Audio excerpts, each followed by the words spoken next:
What's going on, everybody? This is dkdynamite, and today we're going to be talking about a big crossover rumor regarding several classic villains, new dates for upcoming content in Cold War, and even some surprise DLC coming in Season 5. Definitely stay tuned, but before we jump into that, be sure to hit that subscribe button down below, drop a like, and make sure you have notifications on to stay up to date with everything going on in Cold War Year 2, Warzone, Modern Warfare 2, and any other future Call of Duty as well. In the background, we have some nasty gameplay using the Honor Bound bundle here in Cold War multiplayer. I got gifted this bundle a couple of days ago, and it's definitely a nice one. It features some really nice blueprints for the XM4 and the MP5, and we went off here in the background, so definitely enjoy that. The Honor Bound pack is one of the earlier Year 2 bundles that came out, I think right after Vanguard released, so let me know what you think about this pack down below in the comments. But first and definitely foremost, the usual suspects on Twitter that usually go ahead and post early and spicy material for upcoming content did reveal the release dates of upcoming Year 2 bundles. So on August 5th, we have the Void Wielder pack, which is that alien looking skin for Stone featuring a reactive MG82 blueprint. Can't show the exact images of the bundles on screen for obvious reasons, but you can find it everywhere on the internet, of course, and I'm sure you've seen the bundle artwork all over Twitter already. We next up have the Death's Approach pack on August 12th, which is the Scythe bundle, finally. This is essentially the same bundle that was originally going to be the Ravenov Operator pack, but just without Ravenov. So this will also be the same day when you can unlock the Scythe melee weapon for free via the challenges in multiplayer or zombies animation, which I'm sure you also saw footage of a little while back, but I'm sure you could also find it very easily on Twitter if you guys haven't seen this yet. But I do want to say, I'm surprised Death's Approach isn't going to be the final bundle on the 19th. They're dropping that right in the middle here. So there were, of course, 3 bundles we didn't have release dates for, and this is all of them. So it's unclear if this is the final batch of packs coming in Cold War Year 2. I personally highly doubt it. I think there have been some really interesting whispers going around from the usual suspects that post early info on Twitter, and those whispers suggest that there is at least one more content drop for Black Ops Cold War, and that patch will likely be dropped at some point in Season 5. We also still haven't got a new patch for Cold War with Season 4 Reloaded. One might not happen, but we're definitely assuming that at least one more patch should be added to the PlayStation database in the next maybe month.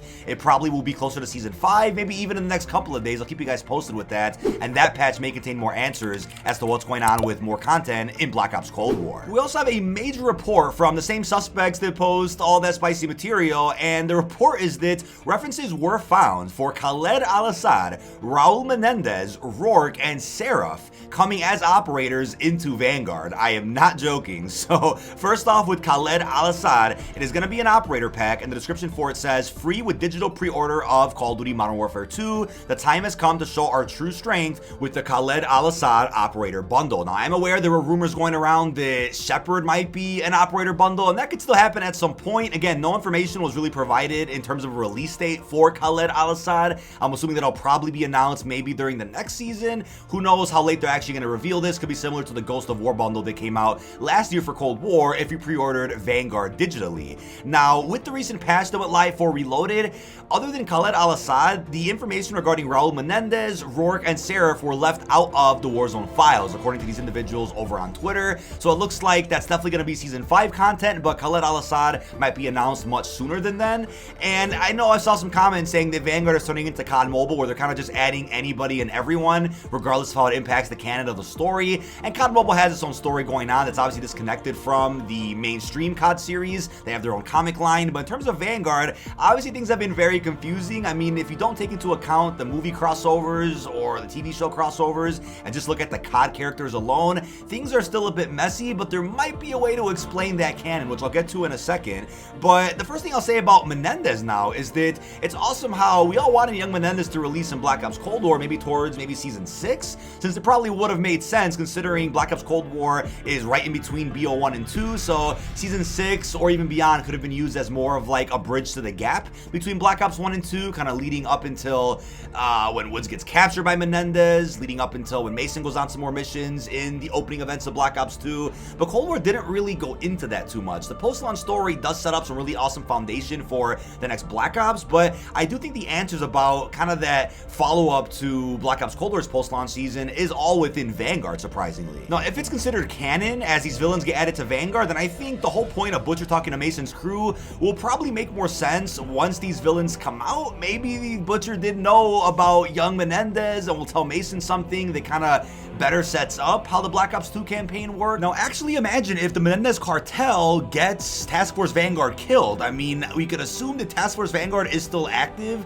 in the late 70s 70s, early 80s, but since Butcher is meeting Mason's crew by himself, you could almost theorize that maybe he's the last survivor from all the task forces he set up, and something to do with the Black Ops lore, and a Black Ops villain actually ended up getting his task forces killed. But always remember, there's a chance that these characters being added into Vanguard doesn't mean anything, and it could just be a way for them to increase some bundle revenue by adding in some very popular characters into the Vanguard shop. But if you guys forgot who Rourke was, this was the villain over in Call of Duty Ghost, the game that came out nearly 10 years ago. And don't forget, Ghost did not get a sequel. However, the campaign in this game did end in a cliffhanger. Now, I have the hot take that Ghost is actually a solid game. The campaign was a bit too easy gameplay wise, but the story wasn't really that bad. I was into it. I think it was interesting. Obviously, I'm a fanboy for Extinction. I absolutely love nearly all the multiplayer maps in that game. I know there were a few whack ones, but I think the gameplay in Ghost was very innovative for the time, and people just weren't ready for that level of innovation with things like field orders, dynamic map events, things that we really haven't seen come back in COD since then, but in my opinion would really spice up the multiplayer gameplay if all that came back today. Now, seeing a young Rourke in Vanguard would probably confuse you, but again, don't forget that Vanguard right now is kind of leaning towards the late 70s. I'm sure Season 5 will kind of leave us off in 1984, where Season 1's intro kind of took place, Butcher meeting Mason's crew. So I think seeing a Rourke in the 80s would maybe make sense, but if you're like, wait, does that mean Ghost is canon to the new COD timeline? Maybe, because I mean, look at the original timeline of Call of Duty, right? You had the Modern Warfare trilogy, you then had Ghost in its own pocket universe, we then had Advanced Warfare in its own pocket universe, and then of course you have Infinite Warfare, which was always rumored to be a game that took place in the future after MW 2019, but that's of course never really been confirmed. And then other than that, you have the Black Ops series, and what's happened now is, starting with MW 19 and forward, all games that come out from Call of Duty are canon to the Black Ops universe. So Treyarch hasn't had to reboot anything, but instead Infinity Ward and Sledgehammer have been tying their games into the Black Ops lore. But it doesn't mean they can't go back and maybe somehow tie Ghost into the canon. That'll probably be a bit messy considering the world-ending events that we seem to see in the Ghost campaign, but this could be a situation where they soft reboot the characters, reuse certain names, but then repurpose them for some of the newer CODs. Or maybe MW2 or future Infinity Ward titles will somehow follow up on the events of Ghost. I'm not sure how that would work exactly, but could just be a simple situation where they're just reusing characters for the sake of doing so, and we're gonna get like a Ghost 2, but in a different way. Now, we did have Scythe, and this one's a bit tricky considering she's a character from the future. We saw her in Black Ops 3 and 4, and I don't know how that would really make sense to see her even in the 80s for Vanguard, so maybe this is an ancestor of Scythe that went by the same name, or again, this could just be further proof that these villains are not canon at all once they get added in and are just going to be in Vanguard's shop for fun and just for the sake of having a bundle for them. It doesn't really make sense, but again, I think somebody like me who cares about the story so much is always trying to find ways to explain things, tie everything together, make everything make sense for you guys watching this, but sometimes we have to just accept that things are in the game and aren't canon, right? It's like the copium with Captain Price that got added to Black Ops Cold War. They could have easily just turned that into Captain Price's father, who we know from Black Ops Intel was present during Operation Charybdis and was sent on a mission to kill, what was it, Weaver, Mason, and Hudson. But when they added Price in the Cold War, they said it was the Captain Price from MW 2019, which obviously means it can't be canon. But if somehow this all is canon, then it begs the question, right? How does the canon of Black Ops 3 and 4 work then? Because that whole futuristic story going on was fairly disconnected from the events of like World at War, Black Ops 1 and 2, definitely Cold War. I'm sure Treyarch will maybe wrap a bow tie around all of that in the next Black Ops game in 2024 to hopefully make all of that make sense and kind of set up the foundation for the futuristic plot they had going in BO3 and 4. Now, aside from that, the individuals over on Twitter also found references to what apparently is going to be Season 5 weaponry. We have the EX1, in parentheses you put the EM1, which I believe is very similar to the EM2 that we already have in Cold War multiplayer, so it looks like some more Cold War weapons are making their way into Vanguard. We also have the RA225, and there's also a melee weapon of sorts, which has not been given a name. They also found references to the K-Gun, aka the KG99, also known as the Tech-9. It's a machine pistol, but don't forget the Tech-9 in Cold War isn't exactly accurate to what the Tech-9 really works like,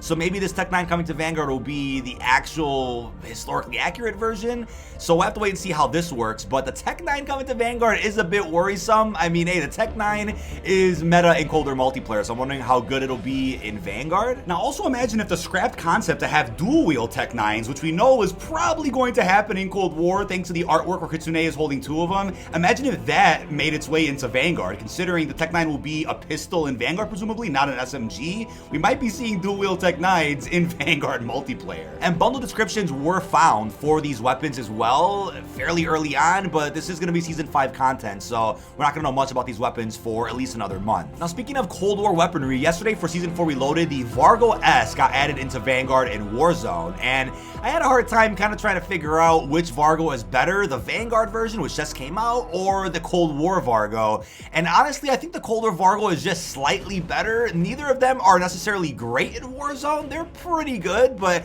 I would say when it comes to a multiplayer comparison, the Vargo in Cold War still feels a little bit stronger. To me, it's like a top 3 for Cold War multiplayer. It's probably a hot take there, but the Vargo-S isn't as bad in Vanguard multiplayer. The weapon still feels pretty good. I mean, the weapon is fun to use. That's the most important thing. So even if it's not meta, like I said in yesterday's video, it's still fun to try out a new weapon every time one gets added in a brand new season. But I do wonder if them adding more Cold War weapons into Vanguard, and by that I mean adding weapons with the same name into Vanguard, I wonder if that's because these are very popular weapons that sold that well in Cold War to the point where they're like, hey, let's kind of sell those weapons again in Vanguard and see if they sell just as well. Could also be similar to the fact that Advanced Warfare did share a decent amount of weapons from Call of Duty Ghosts. Even though those games weren't really connected, even though they weren't in the same timeline, they came out back to back, and I'm assuming if those weapons were used quite a bit in Ghost, they were like, hey, maybe people are going to use them all in Advanced Warfare as well. Maybe that's not the same thing as this situation here, but I understand older versions of this weaponry from Cold War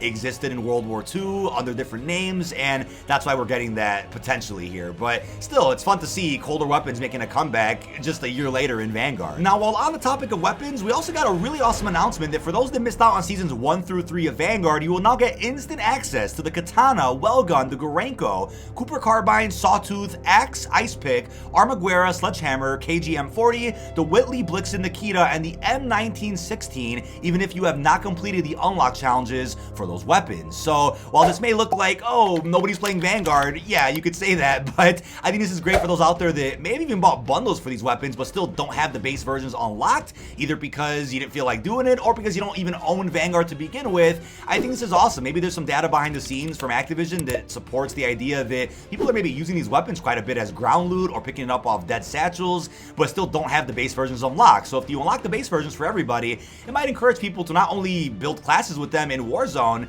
but maybe even hop onto Vanguard to try these out in that game's multiplayer. But last and definitely not least, even Charlie Intel reported on this one and other members of the press, data miners have found references to a collaboration with Umbrella Academy for Vanguard Season 5. Bundles were discovered in the files, suggesting that some operator tracer bundles are coming to some point in the game. And it's unclear how this will work exactly, but to me this is kind of similar to the Attack on Titan crossover we got, even though the era kind of makes sense for that. I'm not sure about Umbrella Academy. I'm not sure if there's any time travel in that show. There probably is, and I just don't know. I know my sister watches it, but I never really sat down and read the lore of Umbrella Academy, so let me know how you feel about that kind of crossover coming to Call of Duty. I know Vanguard has had some very interesting crossover choices over the past year, and I'm curious though, what do you guys think about Modern Warfare 2? Will that game also have some spicy movie crossovers that hopefully fit the era Modern Warfare 2 takes place in, or will they also be some random crossovers that are just there for the sake of doing them? I still think it's cool that Cold War kind of set the standard for how crossovers should look, where they add in movie properties or crossovers that still directly fit the era of the game and the vibe the game is going for. It's exactly how I feel about Judge Dredd, 80s action heroes, even Donnie Darko and Scream. It fits Cold War perfectly. But that is about it. This has been dkdynamite. Leave our thoughts down below in the comment section. What are your thoughts on the big crossover rumor regarding several villains coming into Vanguard at some point next season? How are you feeling about the upcoming content in Cold War? And also, what are your thoughts on the information regarding the free content in Vanguard, such as weapons? Really hope you've enjoyed, and peace out, everybody.